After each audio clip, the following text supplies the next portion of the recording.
Today, I'm very excited to be joined by our co-host, Deborah Reynolds, who is the founder and president of About Face Image Consulting.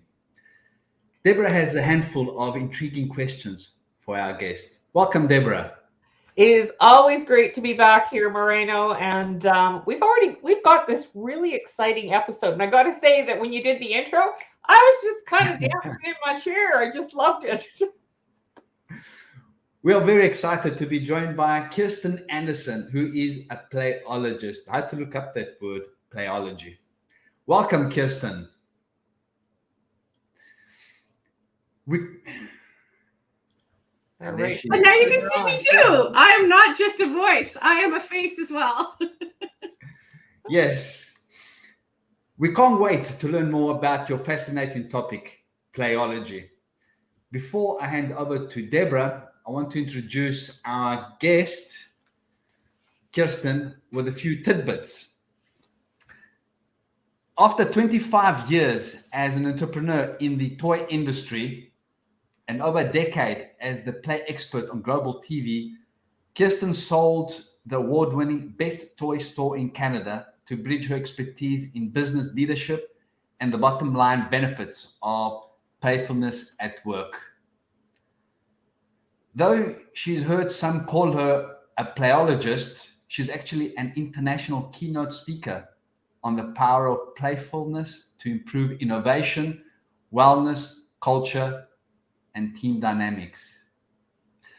Kirsten is the founder of Integrate Play Solutions, a boutique training corporation working with organizational teams in diverse industries to help solve their messiest challenges using playful methods, the favorite being Lego serious play.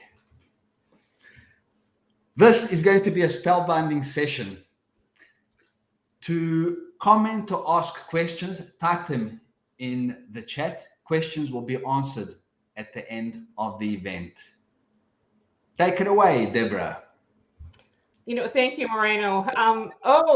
Kirsten, I have to say, what an exciting background that you have in the toy industry. It is so wonderful to have you here. So let's jump into the first question. Tell us, please, what is a playologist and how did you actually become one?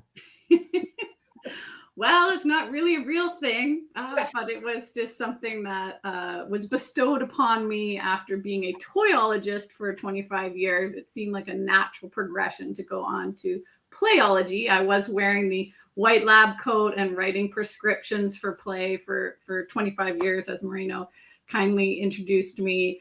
And when I sold that business, I actually went into this.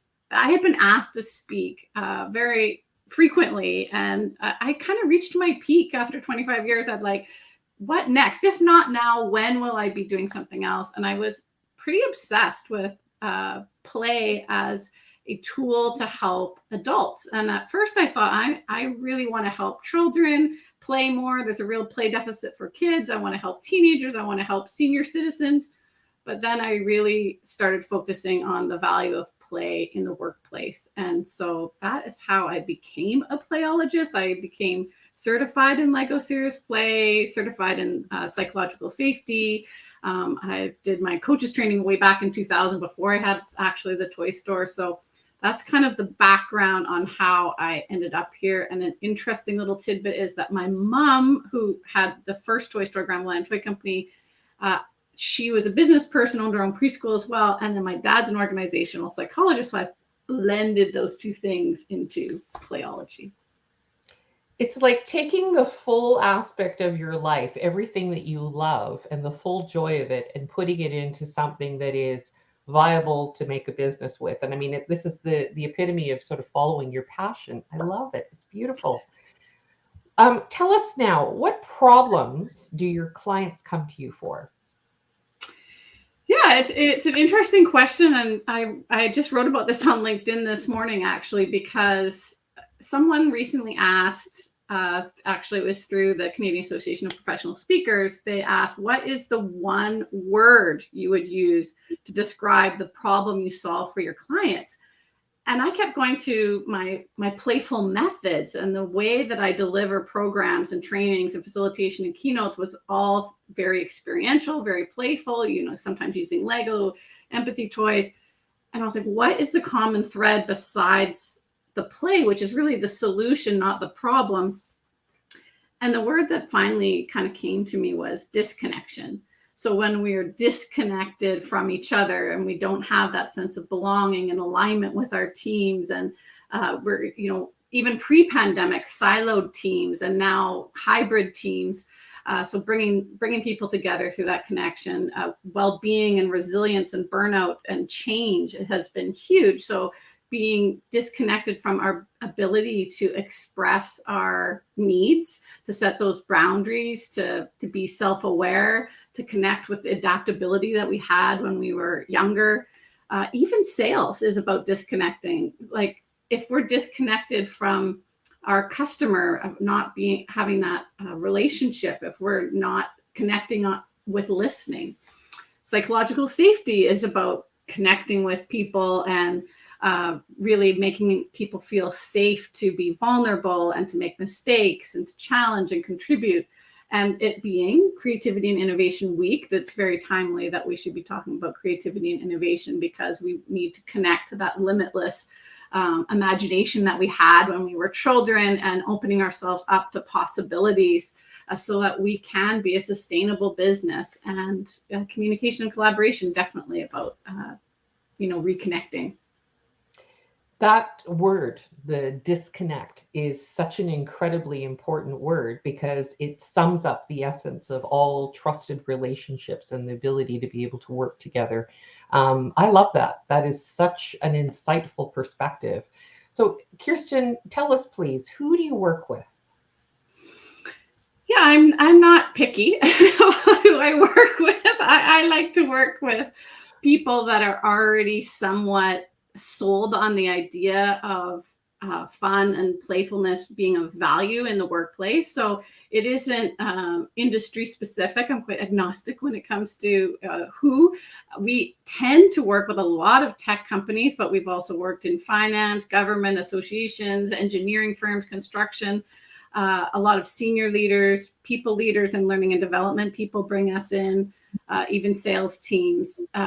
So, it's about really people who are dealing with VUCAs, the volatile, uncertain, complex, ambiguous times that we're living in. And they are the people that are coming to me with those disconnection challenges, looking for programming around ways to create innovative solutions.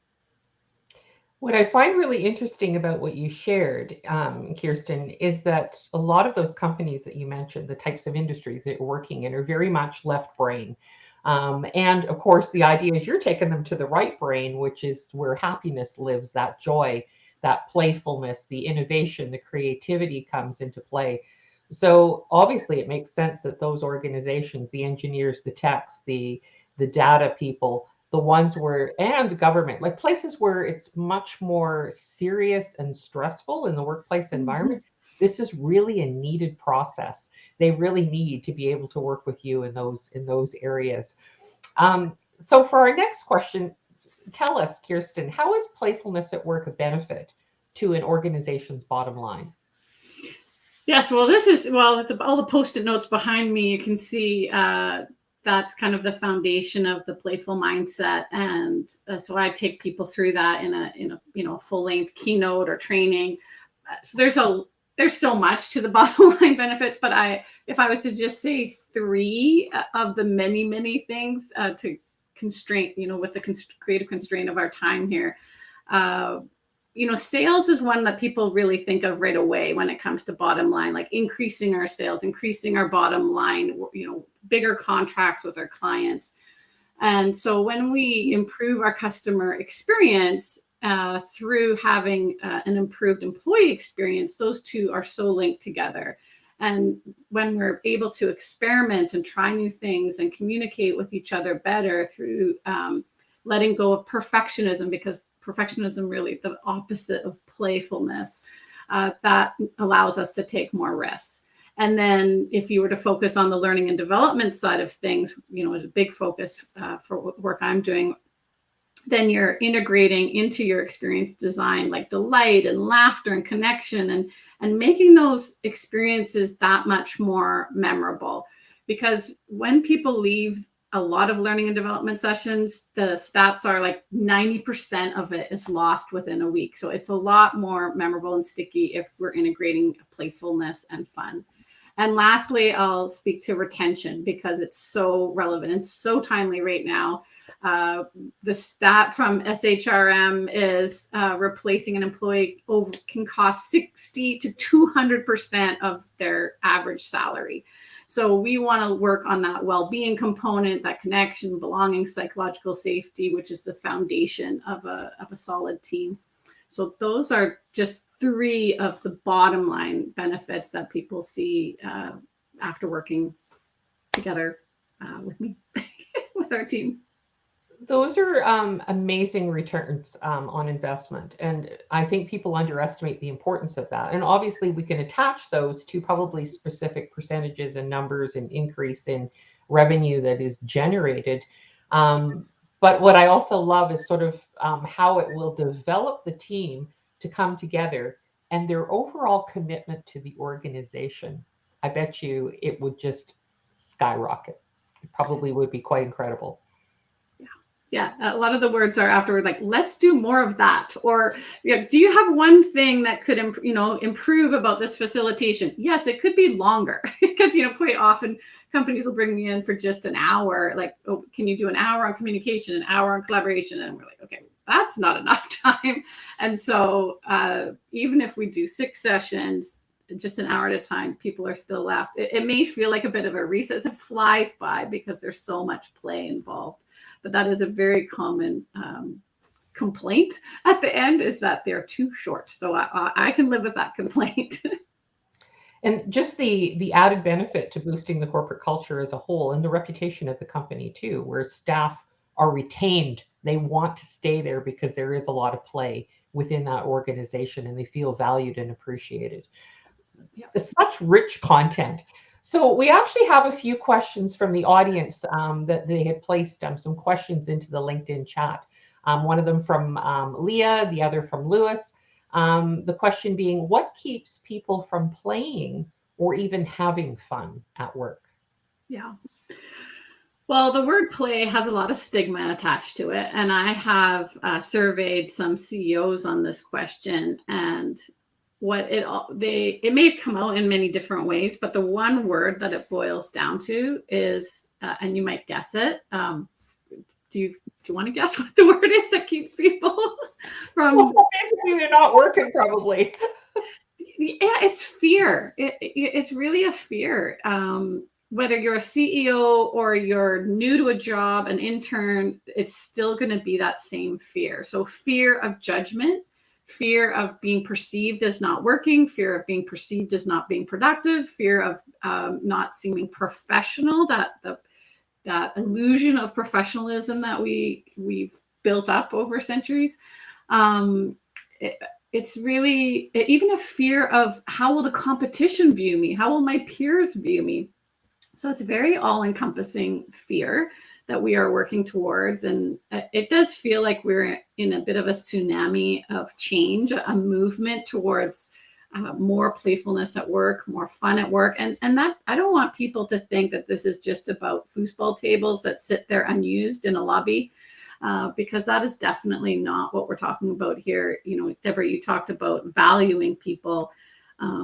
It's way more about the way we are. It's who we are being more than what we are doing with playfulness and our imaginations. And that's what makes it a highly necessary piece of work. And when the dots are connected, going back to connection between the future of work requiring innovation, and we can't have innovation without playfulness, then people get it. Oh, you know what? I loved what you were saying about the whole aspect of being, because really that's the essence of human beings, right? The playfulness, the joy, what we were like when we were kids, which is not really aware of the judgments of other people initially. and therefore we are able to be more productive and express ourselves truthfully and bring the very best of who we are to the world. I love that. That is such a beautiful, beautiful contribution to any workplace environment. So Kirsten, we do have another question. What is an easy way to experiment with adding play into the corporate team? That's a fun question, and I really appreciated that question from LinkedIn.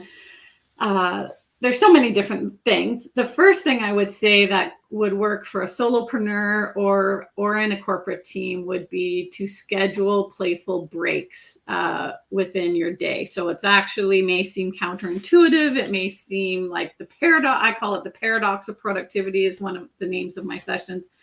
But creating that habit, that muscle for building in play into your day. Some people have the Pomodoro method where they work for 20 minutes and then have a little break. But what are your most nourishing, rejuvenating things that you like to do that you consider play, and actually schedule them in? Because it's so easy to just keep powering through and becoming less and less productive as you go on because you haven't scheduled that play into your day. From a team perspective, I would look at meetings. Since we are overloaded with meetings, our meetings have actually increased. I believe it was 67% since the beginning of the pandemic, which is a shocking number. So how are you starting your meetings? What type of playful rituals do you have? What type of check-ins do you have? Your onboarding, look at how you're doing your onboarding of bringing people in. How can you get to know people in a playful way that brings out that warmth and connection? And what type of feedback are you using? Are there visuals involved? And the last one I would mention would be looking for opportunities within your learning experiences, specifically about professional development, and even your product and service design. Bringing playfulness into that. So many different ways. Oh, such great examples. What I'm sort of hearing that you're saying too is that in certain workplace environments, there would be some reluctance or like the sense of fear that you were talking about on behalf of the employees. When they're playing, they become more vulnerable because they're sharing more information about who they are and the essence of who they are. And again, that would probably in itself create initially a little bit of discomfort and fear. So what would you actually say to a reluctant leader or a CEO that doesn't see the return on investment of playfulness in the workplace environment? Yeah. Thank you for bringing that up about being authentic and being real, especially because that is what we're talking about. When you mentioned about going back to your childhood self where we didn't have that fear. If we had employees who were, as they say in the book, primed to perform by working in their flow state more, working to their strengths more, that is where we're really going to see a huge spike in performance and in value add for a company. And so this is the goal we need to be aiming for, rather than, it is a real change from an industrial era where we were training workers to just do one job on a factory floor. Now we are training for critical thinking, for problem solving, and we cannot have that without a playful mindset. So if we're going to keep innovating and we're going to keep looking at messy problems and our strategy, we need to open up to that type of thinking. And with the Great Resignation that I mentioned, and if you want to be playing big and playing in the big leagues and doing big things and changing the world, making an impact, then it's going to require harnessing that playful thinking and approach every day. So you mentioned something really key here. If you want to play in the big leagues, for our audience members, if you want to play in the big leagues and you want to be extremely competitive and be unique in the workplace environment, you got to create that culture.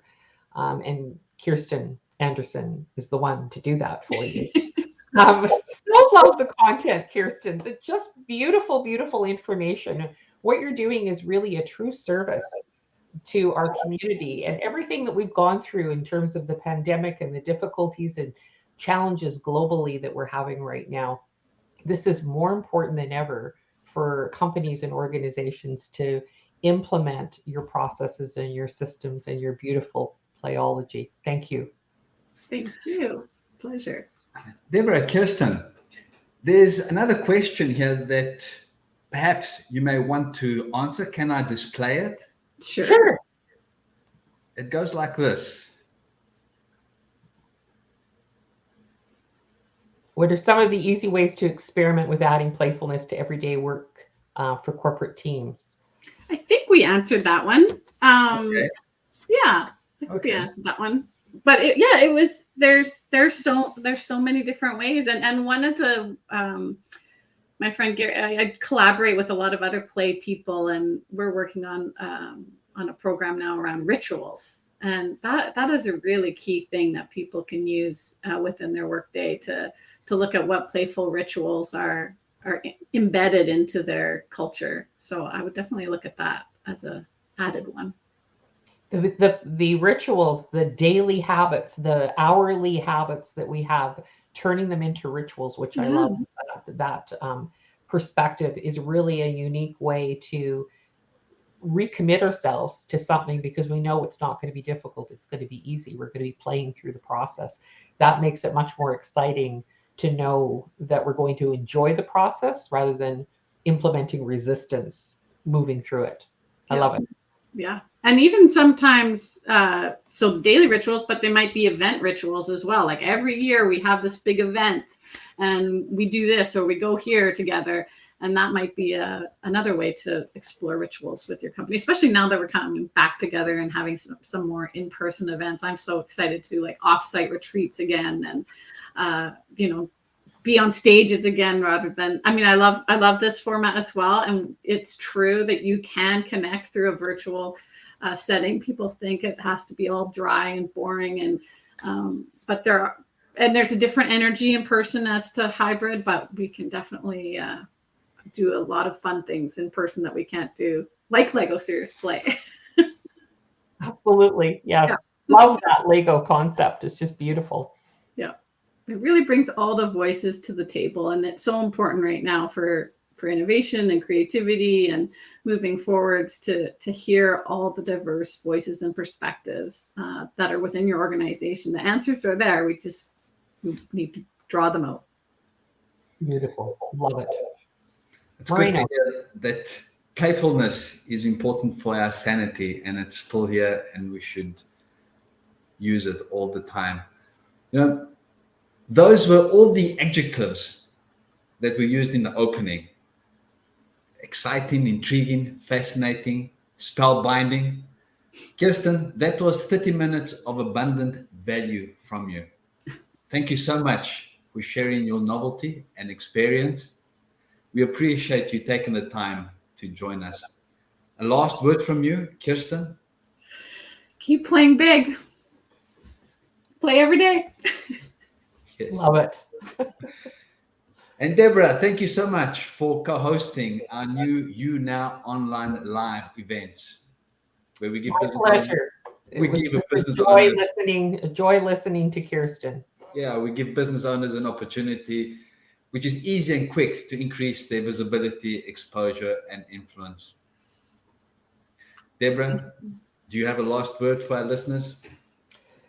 This is the time to make some real changes in your business. So we've had hard times in business. And so you want to make some changes that'll have some significant impact on your bottom line. You need to get in touch with Kirsten Anderson. To our attendees, a big thank you. Now's the opportunity to be next on You Now online live. It is easier than you think. Click the questionnaire link in the chat to help to see if this is for you. We end with a very short video with a call to action for you. Make sure you see it. In the meantime, to your continued success and good health, goodbye until we meet next time.